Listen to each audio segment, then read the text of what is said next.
Arkadaşlar merhaba. BİM'in satmış olduğu FreeSound Non-Stop TVC kablosuz kulaklık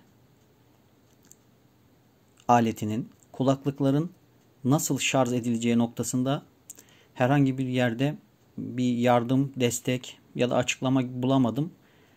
Sizlere yardımcı olabilmek amacıyla bu kısa videoyu çekiyorum. Kutu içeriğinden çıkan cihazımız bu. Model numarası FS42. Öncelikle kulaklıkları çıkartıyoruz. Cihazın arkasında şöyle bir tırnak göreceksiniz. Bunu ileri doğru itiyoruz. Gördüğünüz gibi bir erkek fiş meydana geliyor. Bu da telefonlarımızı şarj etmek için kullanmış olduğumuz adaptörümüz. Biliyorsunuz kabloyu buraya takıyoruz. Burada da bu çıkan ucu bu yuvaya takacağız.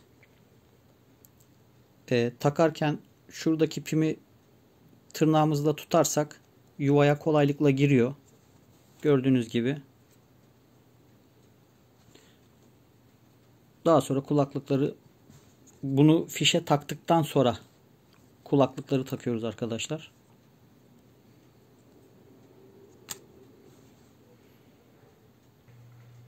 Evet, fişe taktık. Şu şekilde. Gördüğünüz gibi şarj almaya başladı. Diğerini de takıyorum.